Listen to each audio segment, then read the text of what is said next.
తిరుమలలో పరకామణి చోరీపై సిఐడి బృందం విచారణ చేపట్టింది. తిరుమల శ్రీవారి ఆలయ పరకామణిని పరిశీలించిన సిఐడి బృందం కేసు నమోదైన తిరుమల 1 టౌన్ పిఎస్ లో కూడా రికార్డులను పరిశీలించింది. పరకామణి కేసుకు సంబంధించి అన్ని రికార్డులు స్వాధీనం చేసుకుంది. రికార్డుల పరిశీలన తర్వాత సిఐడి బృందం అమరావతికి వెళ్లనుంది. అటు సిఐడి డీజీ రవిశంకర్ తో టీటీడీ బోర్డు సభ్యుడు భానుప్రకాష్ భేటీ అయ్యారు. పరకామణి కేసులో తన దగ్గర ఉన్న ఆధారాలను సమర్పించారు.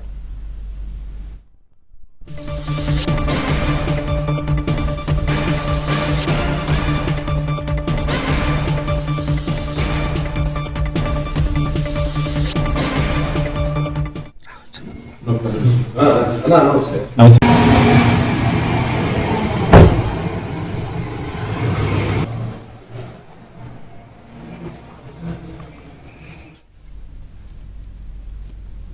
ఇదే అంశంపై లేటెస్ట్ అప్డేట్స్ మా ప్రతినిధి దినేష్ అందిస్తారు. దినేష్.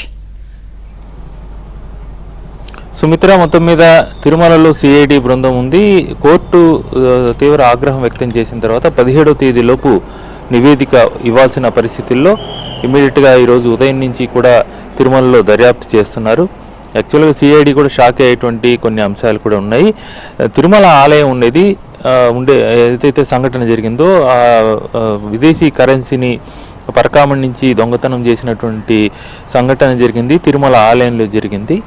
అయితే ఆ తిరుమల ఆలయం కావచ్చు, మాడా వీధులు కావచ్చు, మొత్తం అంతా కూడా తిరుమల 1 టౌన్ జ్యూరిడిక్షన్లో ఉంటుంది. అయితే కేసు నమోదు చేసి దర్యాప్తు చేసి దాన్ని లోకాయుక్తకు పెట్టింది 2 టౌన్కి సంబంధించినటువంటి పోలీసులు. ఇప్పుడు ప్రస్తుతం సిఐడి తిరుమలలో ఉండేటువంటి 2 టౌన్ పోలీస్ స్టేషన్లో ఉన్నారు. కేసు ఏ స్టేషన్లో దర్యాప్తు చేయాలో ఆ స్టేషన్లో కాకుండా ఇంకో స్టేషన్లో కూడా దర్యాప్తు చేసే విధంగా గత ప్రభుత్వంలో, వైసీపీ ప్రభుత్వంలో వ్యవహారాలు నడిచాయంటే దాన్ని బట్టి అర్థం చేసుకోవచ్చు. అప్పట్లో 1 టౌన్కు ఉండేటువంటి సిఐ ఏం చేశారు, ఆయన ఎందుకు ఈ కేసును దర్యాప్తు చేయలేదనేది కీలకం కాబోతోంది. ఎందుకంటే అప్పట్లో అక్కడ కీలకమైనటువంటి బాధ్యతల్లో ఉన్న వ్యక్తి ఈ మొత్తం వ్యవహారంలో చెటుకిద్దం మధ్యస్థమని చెప్పి ఏదైతే ఇప్పుడు బీజేపీ కావచ్చు వీళ్ళందరూ ఆరోపిస్తున్నారో వాటిల్లో కూడా కీలకమైనటువంటి పాత్ర పోషించారు అనేటువంటి విమర్శలు ఉన్నాయి. ముఖ్యంగా చెన్నైలో ఉండేటువంటి ఒక కేంద్రంగా చేసుకుని ఈ వ్యవహారం అంతా కూడా నడిచింది. లోకాయుక్తకు పోవడానికి ముందు రాజీ సంబంధించి కావచ్చు, ఇతర ఆస్తులు బదలాయింపు కావచ్చు, ఇవన్నీ జరగడానికి అక్కడ చెన్నైలో చాలా వ్యవహారం జరిగింది.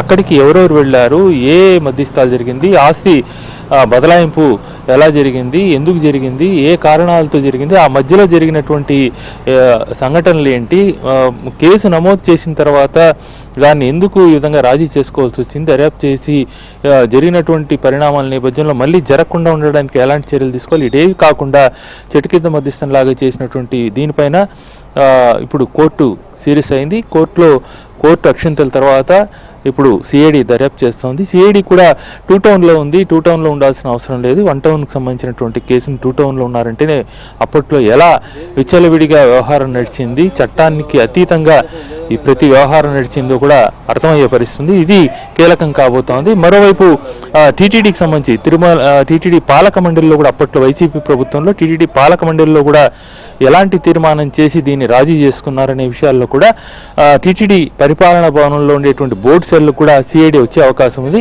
అక్కడికి వచ్చిన తర్వాత అక్కడ ఆ తీర్మానం కాపీలు ఏదైతే ఉందో దాన్ని కూడా సీజ్ చేయమని కోర్టు డైరెక్షన్ ఇచ్చింది. ఏ తీర్మానాలు చేశారు, ఎలా చేశారు, ఆ డీటెయిల్స్ అన్నీ కూడా కోర్టు చెప్పడంతో ఆ డైరెక్షన్తో సిఐడి వస్తుంది. మొత్తంగా సిఐడి 17వ తేదీలోపు నివేదిక ఇవ్వాల్సిన నేపథ్యంలో ఇంత హడావిడిగా చేయకుండా ముందస్తుగా కనుక ఉంటే ఇంకొంచెం సమగ్రమైనటువంటి దర్యాప్తు చేసే అవకాశం ఉంది. సీల్డ్ కవర్లో ఆ నివేదిక ఇస్తే దానిపైన చాలా తీవ్రమైనటువంటి చర్యలు ఉంటాయి. ఎవరెవరైతే దీంట్లో పార్టిసిపేట్ చేశారో వాళ్ళందరూ కూడా బాధ్యులు అవుతారని చెప్పి బీజేపీ నేత భానుప్రకాష్ రెడ్డి ఈ కేసు కోర్టు డైరెక్షన్ ఇచ్చిన రోజు నుంచి కూడా చెప్తున్నారు. అయితే సిఐడి ఆ రకంగా వ్యవహరించకపోవడం ఇప్పుడు విమర్శలు పాలవుతోంది. ఇప్పటికైనా కూడా సరైనటువంటి నివేదికని ఏం జరిగింది, అప్పట్లో ఎవరెవరు దీని వెనకున్నారు, ఎలా జరిగింది అనేటువంటి అంశాలపైన ఖచ్చితంగా సిఐడికి సంబంధించినటువంటి నివేదిక ఎలా ఉండబోతుంది అనేది మాత్రం అందరికీ ఆసక్తిగా ఉంది.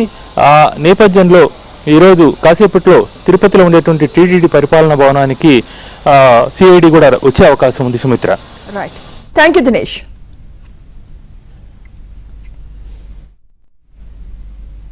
తిరుమలలో కోర్టు ఆదేశాలతో పరకామణి కేసుపై విచారణ జరుపుతున్నామని AP CID IG Ravishankar Ayyanar తెలిపారు. దీనికి సంబంధించిన అన్ని రికార్డులను కోర్టులో సమర్పించాలన్న హైకోర్టు ఆదేశాలతో టీటీడీ బోర్డు తీర్మానం, కోర్టులో ఉన్న పత్రాలను సీజ్ చేసి కోర్టుకు సమర్పిస్తామని ఆయన పేర్కొన్నారు.